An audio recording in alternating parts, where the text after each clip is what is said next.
Just take a breath again.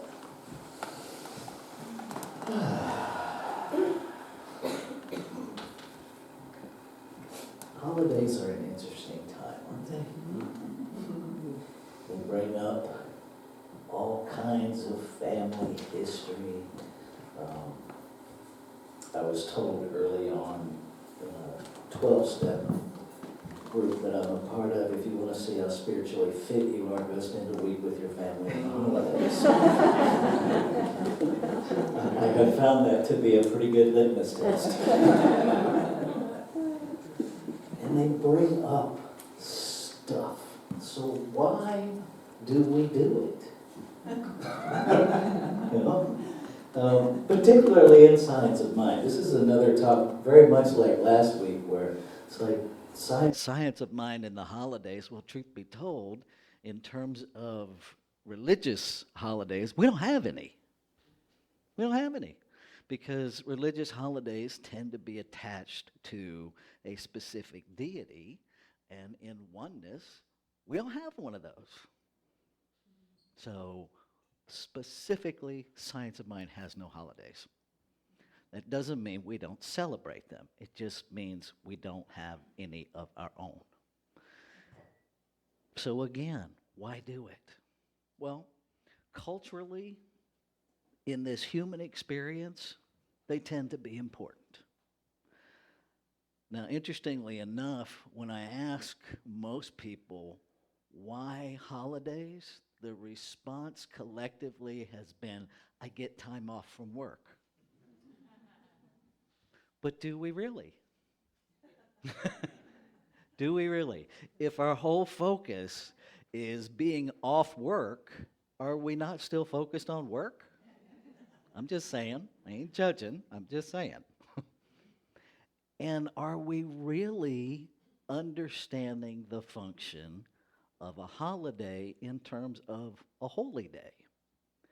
And if you pull up national holidays now, you'll get 365 of them. We have a National Pancake Day. We have a National Donut Day.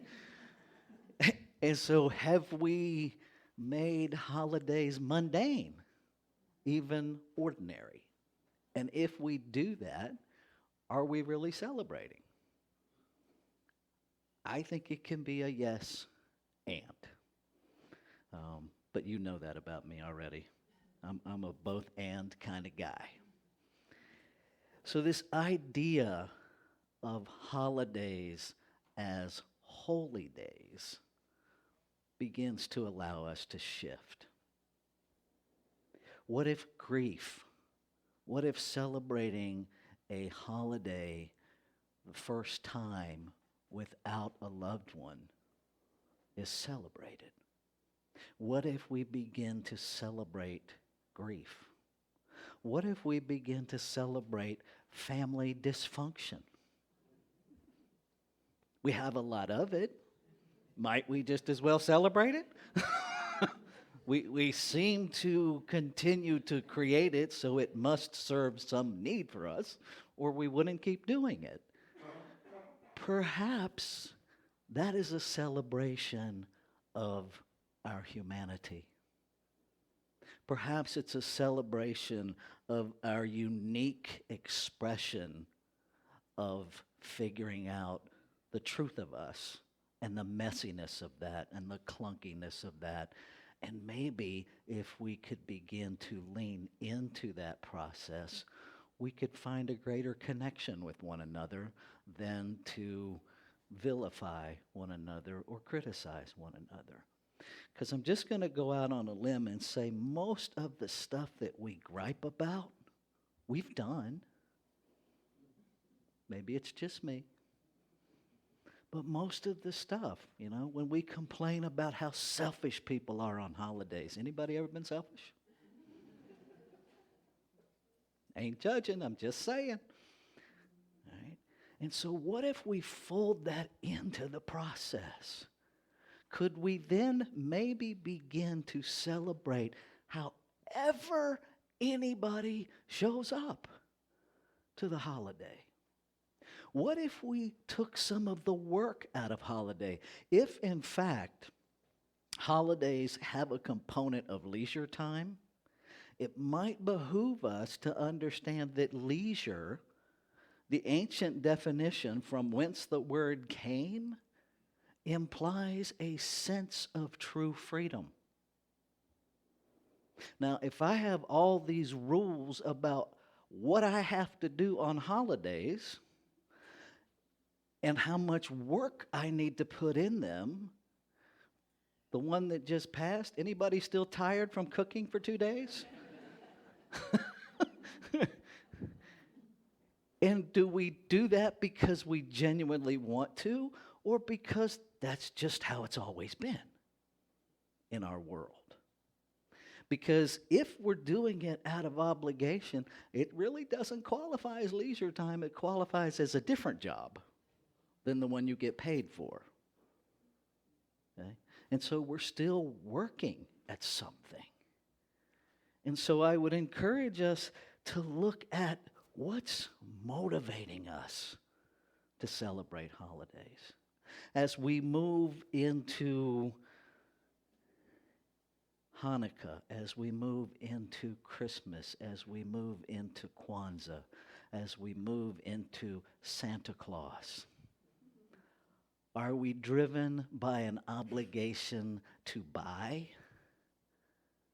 Are we driven by an obligation to give? Because I would suggest to you that if there is obligation attached to giving, that you're actually not giving at all. You're meeting an obligation. It's interesting how all these things kind of come together, isn't it? In, again, trying to find the science of mind perspective, on page 417, our founder, Ernest Holmes, points out that the average person will be a reflection of what the consensus of human opinion believes must take place in the life of the majority of individuals who may happen to be living at any time on this earth. That's what we call socialization. It's what Ernest Holmes called the law of averages. It's what we can refer to as the collective consciousness. It's what many of us refer to as normal. Which consequently, the whole thing about that's the setting on the washer doesn't even work anymore, because that's not even a setting on new washing machines anymore. That normal is so not normal, they took it off the washing machine. I know this because I've started looking at washing machines. It's like I can't even use that anymore. It's gone. Normal is gone. So we can maybe let go of it. Okay? So this law of averages is really just how things tend to be, because we have collectively agreed for them to be that way. And it's important that we take some responsibility, some ownership for our part in the collective agreement if we ever plan to change it.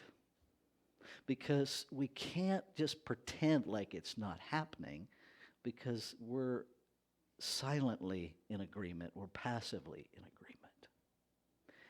He goes on to say this: to assert our individuality is to rise above the law of averages into that more highly specialized use of the law, the creative process, which brings freedom rather than bondage, joy in the place of grief, and wholeness instead of sickness. We cannot do this unless we first are willing to judge not according to appearances. In this judging not according to appearances, we are impressing the law, the creative process, with a new idea of ourselves, a less limited idea, and we are learning to think independently of any existing circumstances. This is what is meant by entering the absolute. And so I hear that as an invitation to begin to look inward. What do holidays mean to me? what is rote behavior and what is authentically mine. Not from the place of criticizing what someone else is doing, which is the easy default. Okay, we all know how to do that, so I invite you to let that go and find something a bit more accomplishable. Okay? We criticize by default. It's not even a challenge anymore. Okay? But what is right about celebration?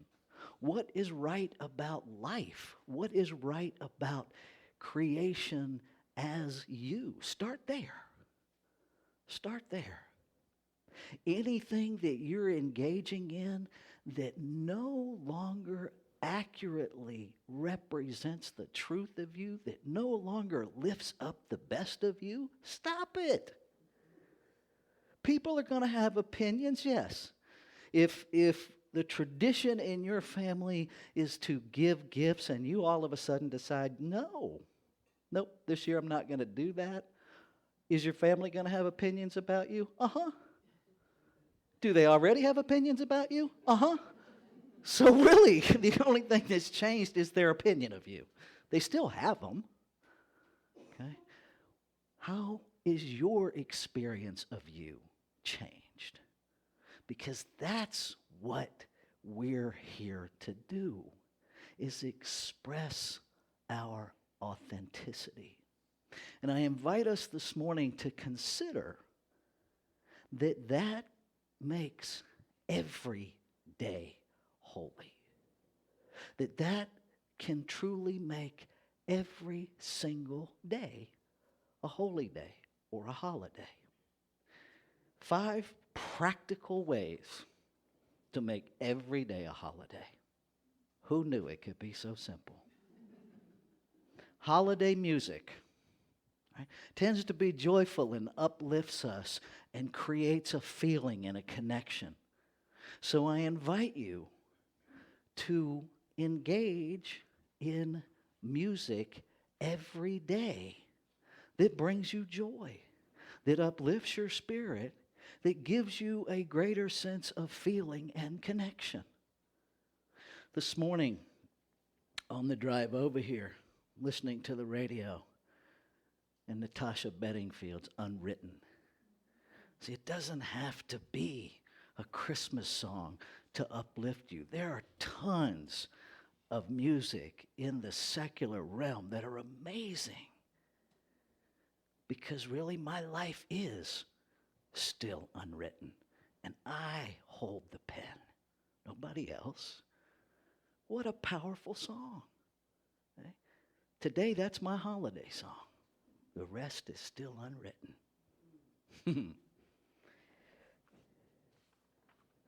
Practical number 2. People tend to be more charitable on the holidays. Notice that? We have all these charitable giving campaigns focused around specific holidays.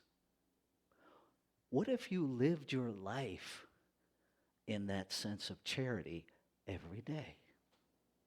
What if you gave for the sake of giving because it connects with something deep within you that connects with other parts of you called other people every day?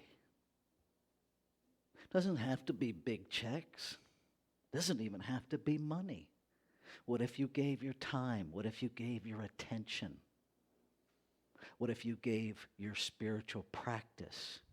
What if you prayed for the people in a country that you don't even know where it is on the globe, a different country every day? What if you did that? To give of ourselves every day in a holy, conscious, intentional way.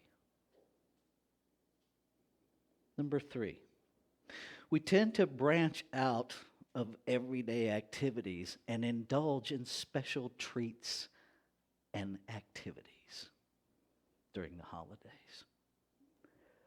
What if we made every bite of food special?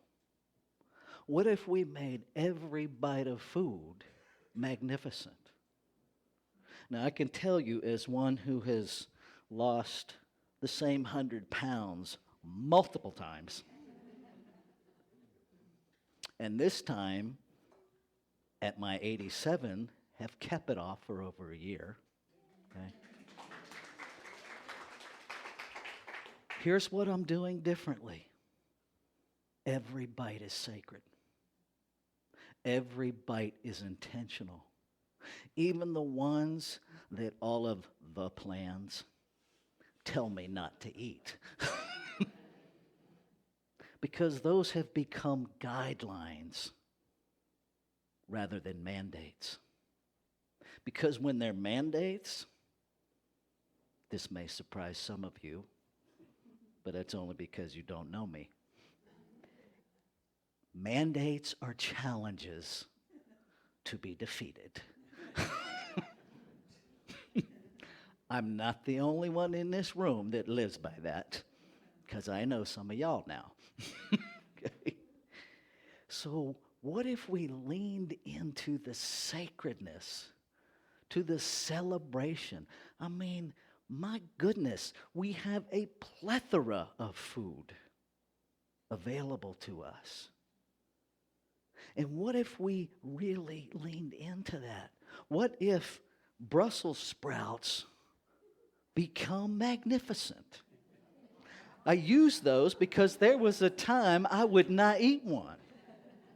And then marriage happened.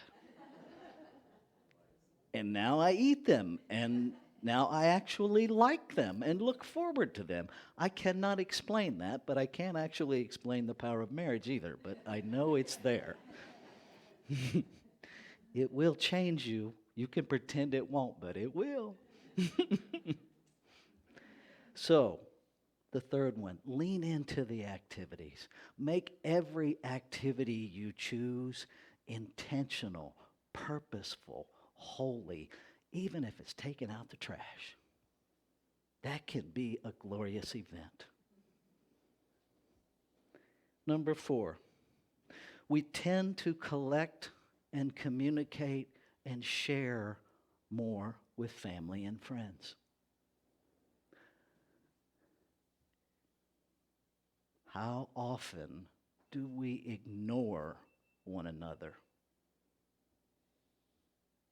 We just ignore one another. We get busy about our daily lives.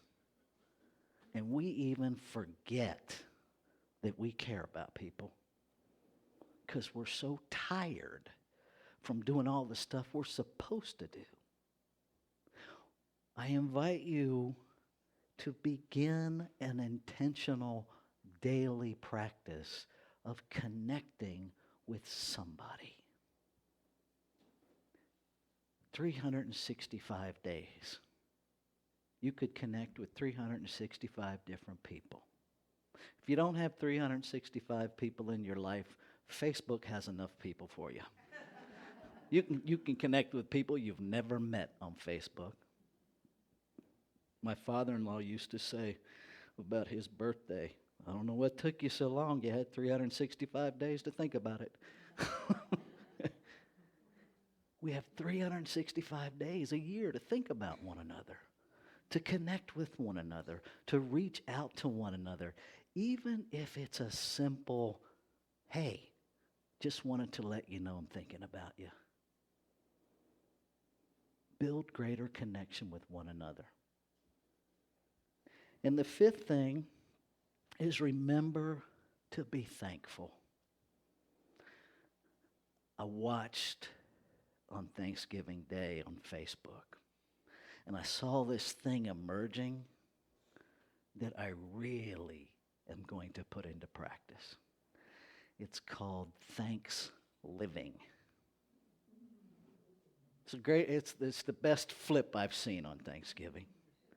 Thanks living. And so what if we did that?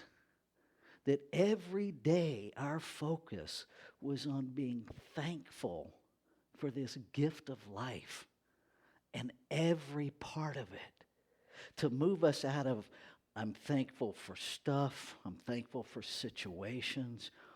What if we were thankful for all of the messy spaces in between the easy things to be thankful for? What if we're thankful for the journey rather than the destinations along the journey?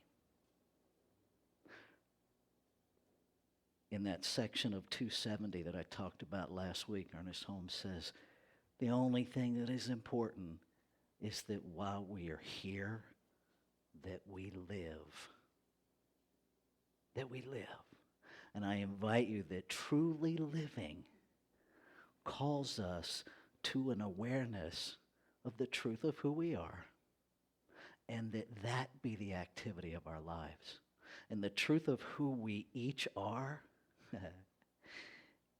is an intentional, purposeful manifestation of whatever this magnificent power is called Creator. Whether you call it God, Buddha, Allah, Great Spirit, doesn't matter. It exists. It must exist because we're made out of it, by it, to be it. That is the truth of you. That is your magnificence. And so I invite you to begin to celebrate every day, every breath, not only from the perspective that that's who you are, but that's who everyone else is too. Let's take this into prayer.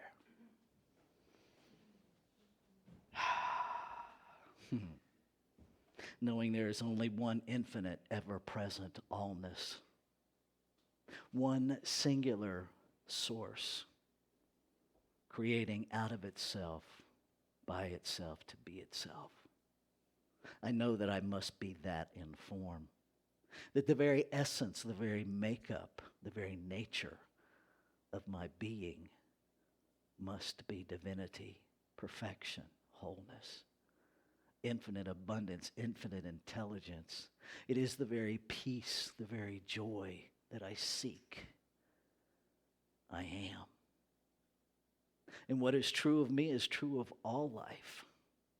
And so I speak my word this morning, claiming and affirming a realization of that in every aspect of this journey that we call humanity. In every interaction, in every breath, every thought becomes a thought of the divine revealing itself as our life. That we tend to our expression of divinity and celebrate the diversity of every other expression of diversity, of divinity, knowing that every expression is the divine in form, that is the beauty, the multiplicity of the oneness. So we simply lean into that, celebrate that day to day, breath to breath, making every day a holy day, a day of celebration, a day of connection, a day of remembrance. Grateful to know this is how it works. Grateful to feel that celebration rise up within me as the one recognizing itself, celebrating itself. Grateful to pray a prayer of thanksgiving, a recognition that it's already done, already complete. And so from this place of gratitude, from this place of thanksgiving, I release my word into that activity of love and law that already made it so. Already made it so. So I invite you to join me as we anchor it together by saying, and so it is.